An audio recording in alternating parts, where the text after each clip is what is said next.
I am going to shoot you in the face with some knowledge right here that you do not have to count calories to lose weight. Now, obviously, it's a pretty good strategy because the data of the calories will help you understand what's in your food and give you a little bit more of an idea of how much you're really consuming. Because sometimes when you see that there's 700 calories in this portion of cheese that's like very small that you'd have maybe every night, you think, holy shit, if I just half that portion and have 350 calories, that might be a little bit more contributing to my weight loss. But weight loss as a whole obviously needs a calorie deficit. There's no denying the science on that. You have to eat less calories and expend more to be able to lose weight, right? Now, there's a lot of people whose goal is to lose weight. Some people need to gain it, but for the majority, we are in an epidemic of obesity and ill health through being overweight and carrying excess body fat, which is linked to ill health, diabetes, cancer, stroke.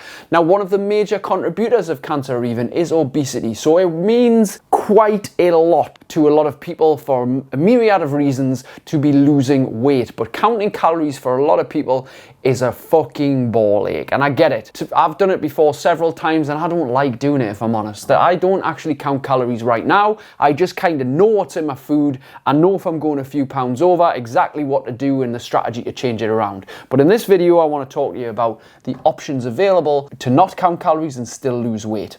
Now, would I recommend counting calories if you've never ever done it before? Absolutely, because you're going to get some clarity on how many calories are actually in certain foods. And that's going to be very eye-opening for you to think, holy shit, I didn't realize 1,000 calories in this pizza. Holy shit, that's 900. Holy shit, that's 450 calories. It's very, very useful to know, just in case it might be a matter of you literally halving a portion of something, or just getting rid of one thing and swapping it for a calorie bar that was, say you ate cereal bars or chocolate bars and you had a 300 calorie chocolate bar, swapping it for a 100 calorie chocolate bar may be a great idea. Obviously, getting an idea of the numbers is paramount and key towards you understanding that you need to be consuming less calories. However, counting calories can be a little bit of a ball ache, especially if you're a grazer and you snack and you eat constantly, like, what's the calories in this? I'm not sure how to work it out. I haven't got time, this, that, and the other. What if you counted something else? What if you didn't count calories, but you counted protein? Now, protein is responsible for growth and repair in the body. It also helps you stay more satisfied. Your body actually burns more calories to digest and break down protein in the body compared to carbohydrates and fats. Now, whilst it's not a massive difference in calorie burn, not marginally different, it's useful because if you consider it this way, to eat 2 big, large chicken breasts is way more difficult than eating a bag of Maltesers along with a Cadbury's chocolate bar, along with a sandwich and a bag of crisps. You could probably eat all of that no problem, and that's probably 1,000 calories, whereas 2 chicken breasts might be 300 to 350 calories. It would be a lot harder to eat the 2 chicken breasts. Why? Because protein, you can't really over consume. Well, you can, but it's not likely that you're able to do it. Maybe if you're at a barbecue and you're adding loads of sauces and flavorings and things on, there's a lot of oil to it and it's different variations of it, possibly. But for the majority of people, they won't tend to have more than 1 steak or 1 turkey breast or 1 portion of mince or 1 chicken breast or 1 tin of tuna. Maybe some people might have 2, but it's very, very difficult to overconsume protein. So if you were to count your protein, that may be very beneficial towards you staying on track. Now, how much protein should you count? Think about it this way. For somebody who's exercising regularly, who has an active lifestyle,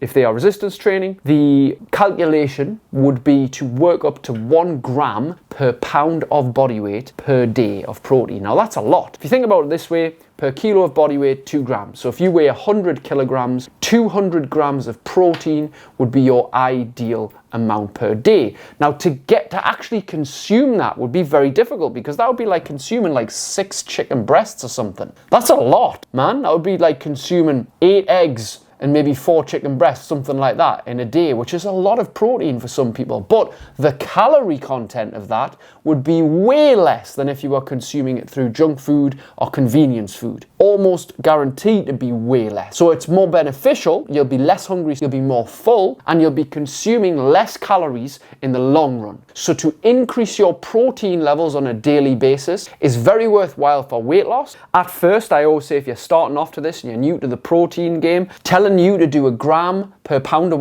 body weight per day is almost impossible for most people, unless you're used to it. So half that amount. Go for 1 gram per kilo of body weight. So yes, more or less slashing it in half. So if you're 100 kilos, shoot for 100 grams of protein per day at first, because that's quite doable. That's like 3 eggs on a morning, chicken breast for lunch, and then maybe a steak for dinner. Yeah, that would probably hit you 100 grams. Or let's say you have a protein shake for breakfast, you have a tuna salad for lunch, and then you have mince for tea. You might be able to hit your 100 grams in that. But if I asked you to double that, that's a lot. That's a lot. But the good thing about this is, as well, as it would probably, because you'd be full and it would take you longer to eat, your brain would get a signal that I'm not as hungry as I think. Whereas if you were a snacker and you grazer, it's this constant little blood sugar fluctuation. You're not really filling yourself with a lot of nutrition, so you actually end up consuming more over the period of time than if you would if you ate larger portions of protein. So that's always a great guide to start off with. If you hate counting calories, count protein instead. And the easiest way is just to look at the back of the packet and it'll tell you how many grams. Let's say you are on a weight loss journey, you're regularly training, you're still kind of struggling with the calories, protein, that kind of thing. With your protein allowance, obviously if you're 4 stone overweight, I wouldn't recommend eating the amount of protein to the weight you're at, because good God, that's going to be extraordinary in the amount of protein you're going to need if you're 3 or 4 stone overweight. What you should do in your situation, if you're used to training and you really want to get a handle on the protein, the calories and all the rest, is eat the amount of protein to the desired body weight, your actual goal. So what your goal is. So if you weigh 150 kilograms and you want to weigh 100 kilograms, then you use 100 kilograms as your target weight and your daily protein target. So look to eating towards, again, if you're a beginner, 1 pound per kilo of body weight or 2 pounds per kilo of body weight. So if you're 100 kilos, work up to 200 grams. But if you're 150 kilos, if you're a large person, that's a big person. You're not going to be wanting to consume that much protein. So eat the required protein to your desired body weight, i.e. your goal body weight, yes? I hope that helps. Now, what's the other thing that you can do if you don't want to count anything? What would I recommend? Let's say you just weren't interested at all in counting calories or counting protein. You just wanted to lose weight. Well, there's 2 things I think that would be absolutely critical for you to do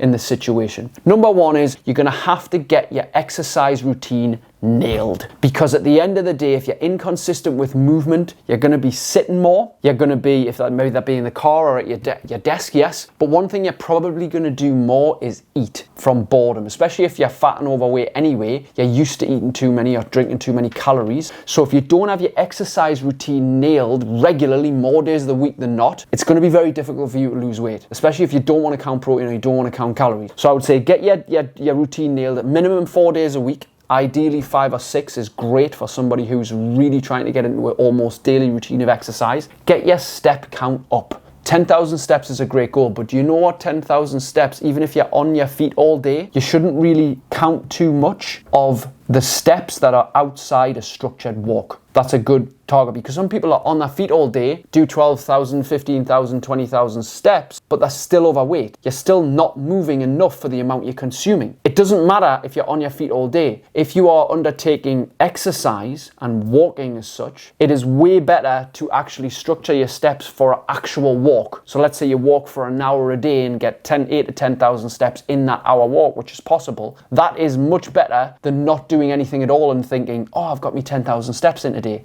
Obviously, it's much better than sitting down at a desk all day, but you're not going to burn as many calories because you're starting stopping. Your body's not properly engaged. It's not fully letting everything flow. You're starting stopping. You do a few steps and stop. You do a few steps and stop. Like exercise, structured exercise, getting the cardiovascular system working and really burning the calories properly is going to be through structured exercise, doing things with a little bit more intent. Okay, so you want to get your exercise routine nailed, number 1. Number 2, when it comes to the nutrition side of things, I honestly feel like one of the best things you can do is not snack. That's just the truth. Some people's actual, over 50% of their daily intake of calories comes from biscuits, chocolate, crisps, shit, little things that they pick up. I honestly think if you said to yourself, I'm going to take 3 strong meals a day, breakfast, big breakfast, decent sized lunch, and a large dinner, with maybe some fruit and yogurt for after, it would sort most of your problems out. I barely snack. I have a little, here's one of these cereal bars. After lunch, I have a little bit rice with some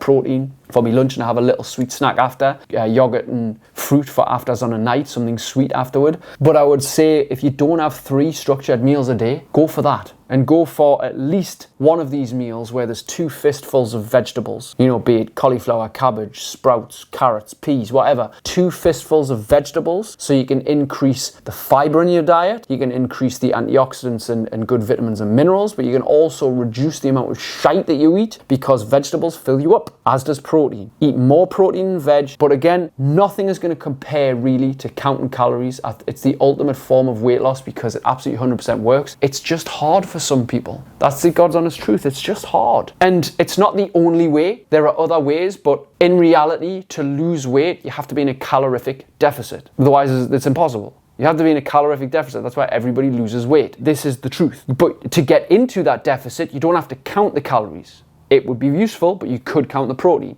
You could increase your exercise. You could just have 3 balanced meals a day and see the weight drop off. You're still achieving the same result, but just by a different method. And there's 3 things, I'll leave you with this. My formula, my supercharged formula for success is the following. Find what works. And there's many things that work. I've just told you at least 4 things that work here. Find what you enjoy doing. There's the fucking critical part, man. Why are you undertaking things like running long distance if you fucking hate it? Why are you eating things like broccoli and fucking bland kale every day if you fucking hate it? Why? You don't need to do that. You can eat things you enjoy as long as it's within your calorie range and you're getting a good balanced diet. So find what works that you enjoy doing. And the third and final thing, one of the most important things, is find the thing that you can fucking keep up, man. That you can sustain, that you can adhere to. Look, adherence is critical when it comes to a plan for weight loss and overall health. Gaining weight, losing weight, gaining weight, losing weight shouldn't be a normal role of life. Yes, a little bit after Christmas or party periods, or if you've been on holiday, a small amount is kind of normal. But you ballooning 2 stone,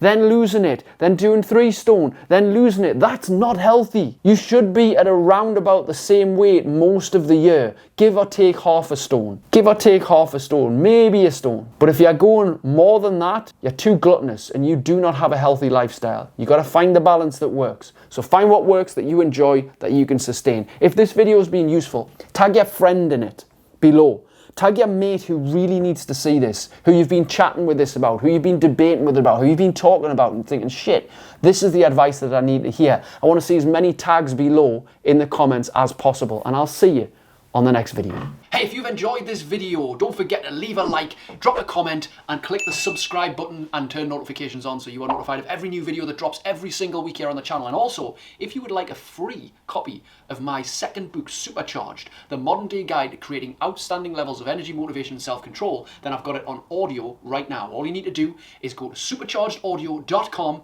enter your details, and it's yours to your email inbox for free. Let's go. See you on the next video.